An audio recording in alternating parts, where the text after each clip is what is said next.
Ahojte, dneska mám deň voľna, vonku je veľmi pekne, takže som sa rozhodol vás zobrať trošku do môjho mesta, ukázať vám nejaké historické miesta, ktoré sú tu. Samozrejme nie všetky, vyberiem si nejaké 3-4, niečo vám o tom poviem a nakoniec to možno zakončím aj nejakým krátkým videjkom s dýmkou, takže si užívajte.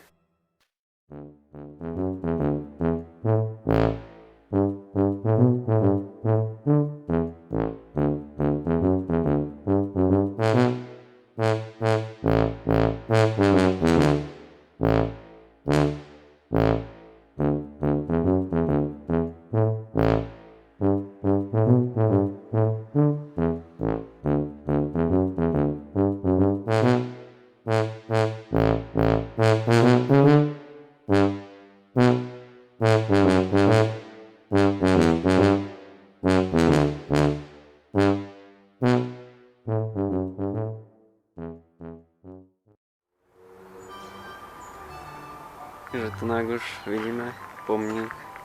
Tá prvá vec, čo som vám chcel ukázať, je to pomník pred baptistickým kostolom, ktorý vlastne zdáva úctu, tak je to napísané, všetkým, ktorí bojovali v rokoch 1914 až 1919 počas prvej svetovej vojny. Následne už tunak je z roku 1939 až 1945, takže druhá svetová vojna. Na spodu nájdeme vlastne rôzne mená.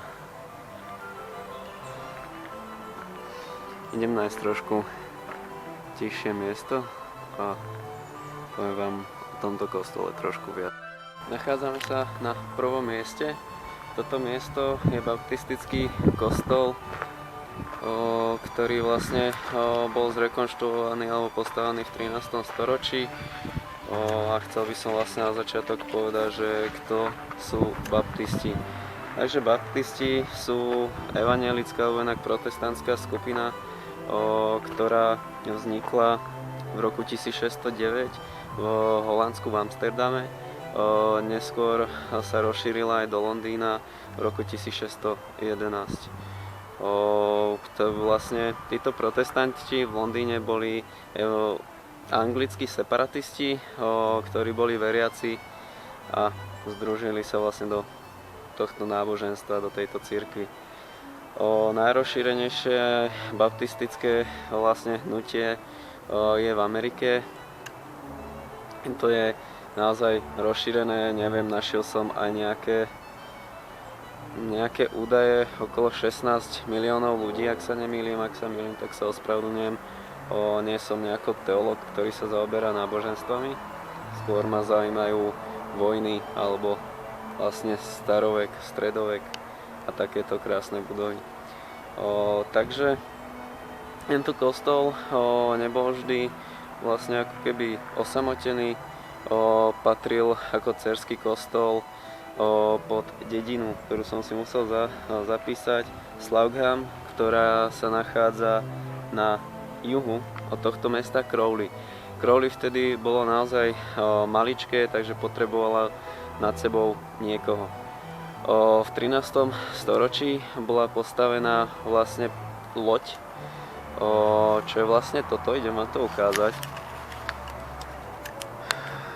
Je to celý, dá sa povedať, väčšina kostola,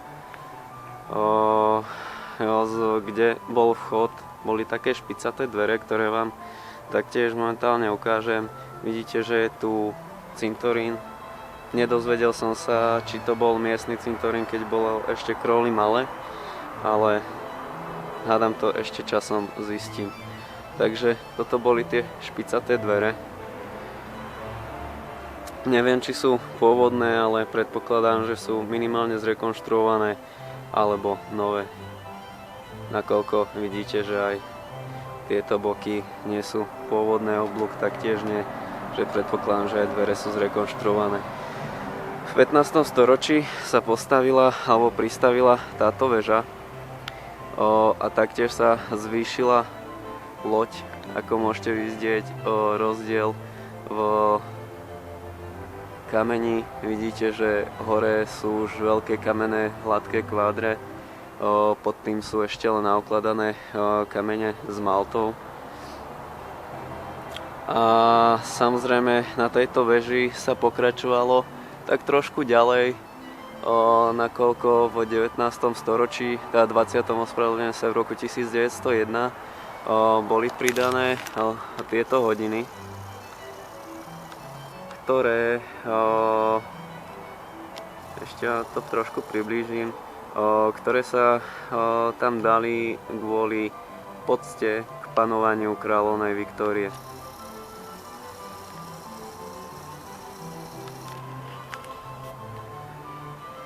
Takisto v 15. storočí už tento kostol nebol dcérským, už nepatril k Slaughamu, ale osamostatnil sa a bol samotným jedným veľkým kostolom. Momentálne je prístupný, býva otvorený, ale práve keď som prišiel, tak ho jedna pani zatvorila. Najzaujímavejšie bolo na tom, že bez toho aj sa pozrela, či je vôbec niekto vnútri. Takže ak je, tak má asi smolu. A tak to vyzerá spredu.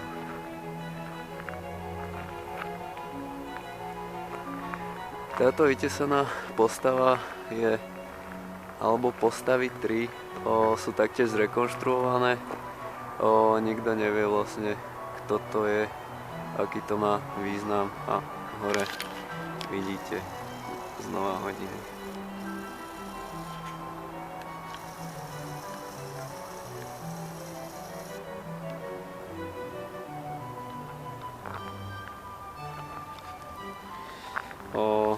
Takže to by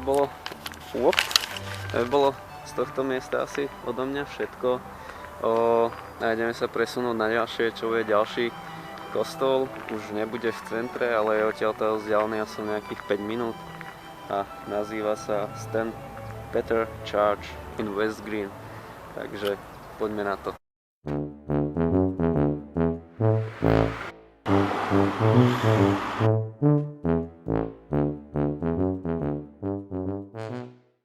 Nachádzame sa na mieste, ktoré sa nazýva St. Peter, áno, St. Peter Church in West Green. Takže čo o tomto kostole povedať, samozrejme vám ho zase ukážem. Je to kostol, ktorý bol postavený, ak sa nemýlim, v roku 1800, áno, 1800, a bol navrhnutý Summersom Clarkom, ktorý pracoval aj na ďalšom z jedných kostolov v tomto meste. A bol to práve kostol v časti mesta Highfield. Tento kostol, môžem ho začať ukazovať, si myslím, bol navrhnutý ako kaplnka, misionárska kaplnka, takže to bolo malé, nie nejak výrazné, ale v rokoch 1892 až 1893 ho predizajnoval človek s menom, ja mám iba iniciály, W.H. Nash, takže W.H. Nash. Tento kostol sa používa na rôzne cirkevné a občianske aktivity, takže predpokladám, že obyčajné, alebo nie obyčajné, ale rôzne omše a následne rôzne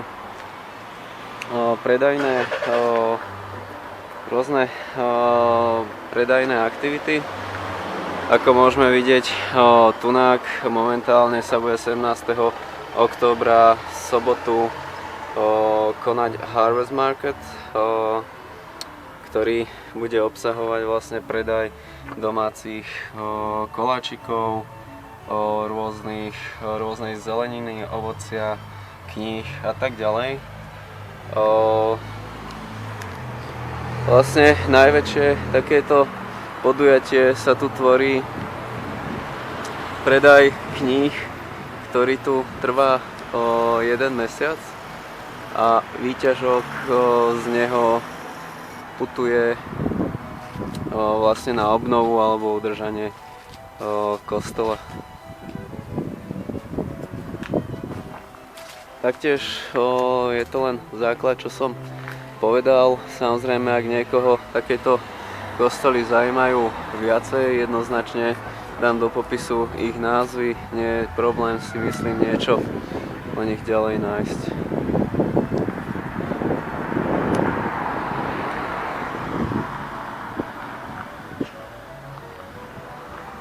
Je to vo veľkom aj veľmi peknom priestore. Tu vidíte hlavne nemocnicu na blízku a sú tu veľmi krásne domčeky, ktoré sú však bohužiaľ drahé aj na prenájom, pretože toto je veľmi dobrá luxusná časť, veľmi pokojná. Ak vidíte tabulu k Dňu svätého Patrika z roku 1892.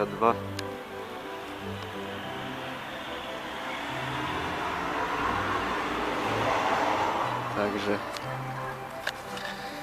ako môžete vidieť, tak som zmenil aj trošku štýl. Je to nahrávané stále v tom istom dni, dokonca asi 15 minút po prvom videu, ale skročil som do obchodu a uvidel som túto peknú čiapku a ešte krajší sveter. Som neodolal, bol som ako ženská a kúpil som si to, za čo ma asi priateľka zabije. Takže vidíme sa na ďalšom mieste.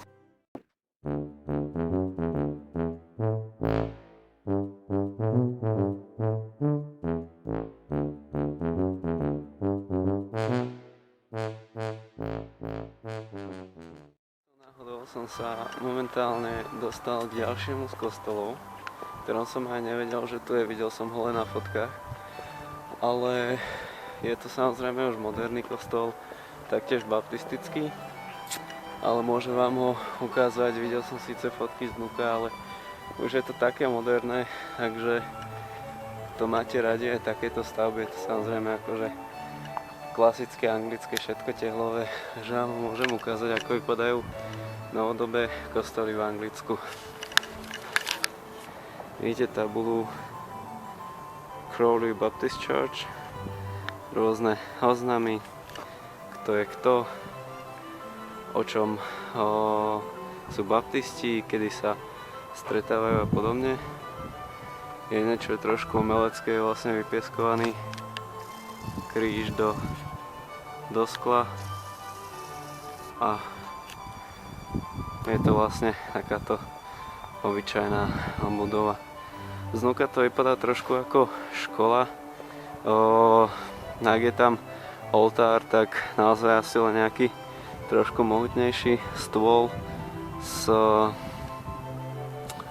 krížom možno vzadu. Tu vidíte, že sú vlastne takéto pohodlné stoličky, takže už to nie sú tie staré lavice, ale neviem, osobne preferujem skôr tie staršie kostoly, hoci nie som zrovna veriaci človek, ale už keby asi chcem ísť niekde na omšu alebo na niečo podobné, už len pre ten pocit vidieť to po dlhšom čase, ako to vyzerá, ako sa to zmenilo, alebo ak ma k viere niečo dostane, tak asi by som vybral skôr tie staršie kostoly, kde to umenie zo mňa dýcha. Osobne naozaj nemám na tieto nové budovy, ktoré prišli vlastne s príchodom tlače, čo vám môžem zatiaľ cestou porozprávať. Ak ste niekto čítali Chrám Matky Božej v Paríži, tak určite, ak vás to bavilo a čítali ste tam tú úžasnú časť, kde sa autor zamýšľa vlastne, ako vznikol, ako celé toto umenie stredoveké vlastne upadlo a prečo, tak sa zamýšľa vlastne nad tým, že všetko skončilo práve tým, že sa vynašla knihtlač. Kvôli čomu je to tak? Dovtedy vlastne kostoly, chrámy a hrady boli miestom, kde sa zhromažďovalo všetko umenie. Boli vytesavané básničky, rôzne citáty, sochy, malovalo sa, stavebníctvo bolo taktiež však v rozmachu. Tam boli naozaj tí najlepší stavebníci bolo tam klampiarstvo, proste naozaj všetko umenie sa sústreďovali do stavebníctva, nakoľko knihy boli úžasné bohatstvo. A následne prišla knihtlač, keď sa už knihy nemuseli prepisovať, čo bolo veľmi náročné, ale stačilo to tlačiť a tým pádom básnictvo prešlo do kníh. Začali sa tlačiť aj obrazy, podobné veci. A preto autor si myslí, že tým pádom upadlo stavebníctvo a snažilo sa pozviechať, ale už sa mu to nepodarilo. Takže kúsok odo mňa a ideme na ďalšie.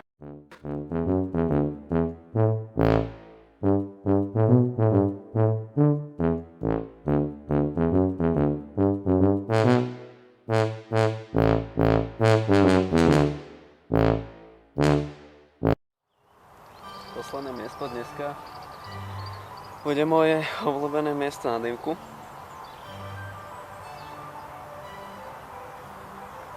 Práve som si ju zapálil a pripravujem už reviews a recenzie na ďalšie videá, momentálne na Dunhill Elizabethan Mixture.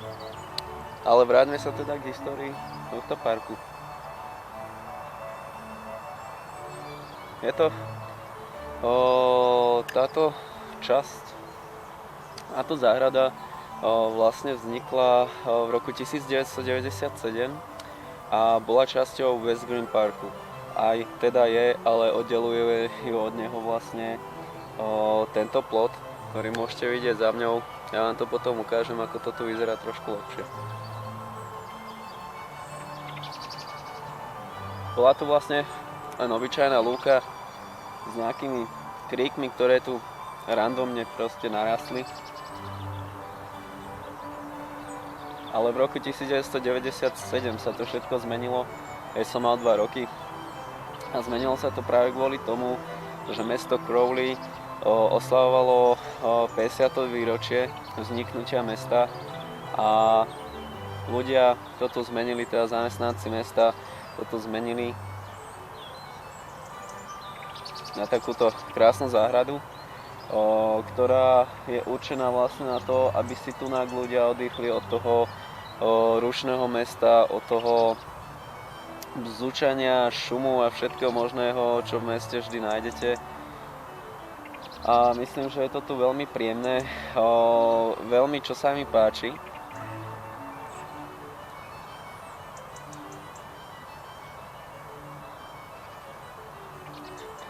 Čo sa mi veľmi páči, tak urobili to tak, aspoň oni to tak na svojej stránke opisujú, na stránke mesta, že je tu veľmi veľa veľmi voňavých rastlín a ich tu kvôli tomu tak veľa a práve čo najvoňavejších, aby si ľudia, ktorí nevidia alebo majú slabý zrak, mohli užiť krásu tejto záhrady. Takže myšlienka sa mi veľmi páči, či je to už pravda, ťažko povedať, či je to už len nejaké krásne skrášlenie, nech si to ľudia prídu sem pozrieť.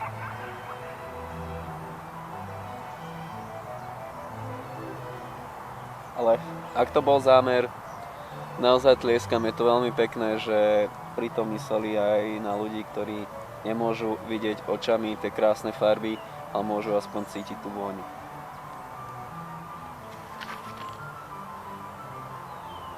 Takže nachádzajú sa tu rôzne bylinné trvalky. Ja bohužiaľ sa do bylín nevyznám, možno moja starka by tu nejaké našla. Ja osobne vidím kvety. Nevidím tie naše slovenské bylinky ako metu, šalviu a podobne. Tie som našiel v inom parku. Následne rúže, ktoré už bohužiaľ tunak človek neuvidí. A predsa len áno, sú tam tie krásne rúžové, ja vám to poviem ukázať.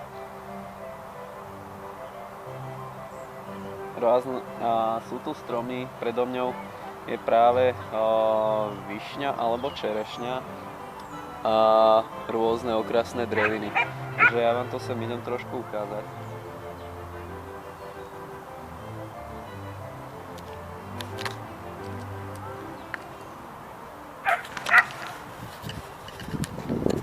ako to vyzerá. Takže, ak je spomínaný ten ovocný strom.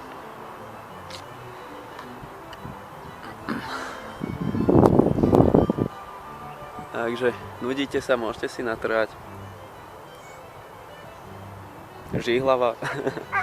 Naozaj nie som odborník ani botanik, ale môžete si to prezrieť. Bohužiaľ už to není v takej kráse, ako je to bolo, keď to bolo naozaj všetko rozkvitnuté, momentálne odkvitnutý bodliak. Takže myslím si, že už tie rastliny, ktoré tu boli pôvodne, bohužiaľ asi mesto na to už nemá toľko peňazí, aj to udržiavalo, vysádzalo stále nové. Takže už to tu trošku zarastá aj burinou, ale stále to vyzerá veľmi pekne. Najviac, čo sa mi na tomto parku páči, sú naozaj tieto kríky, ktoré vám pekne určujú cestu. Následne tu môžeme vidieť nespomínané rúže, ktoré sú v reále o mnoho ružovejšie ako na fotoaparáte, ale nic s tým človek neurobí. Technika je len technika. Ďalšie, čo sa mi veľmi páči a veľmi často sa pri tom ľudia fotia, sú práve tieto výklenky alebo oblúky, ktoré keď sú rozkvitnuté, tak sú celé zakvitnuté na bielo. Bohužiaľ to sa mi už nepodarilo zachytiť, ak nájdem fotku, ktorú mám s priateľkou tunak, tak vám ju tu zavesím. A vyzerá to veľmi pekne, ak budem mať raz dom, tak by som niečo takéto chcel. Ale tak, aby mi do toho cesto neprešiel dážď a to bude úplne krásne si sadnúť po takéto niečo na lavičku a dýmať a čítať. Takže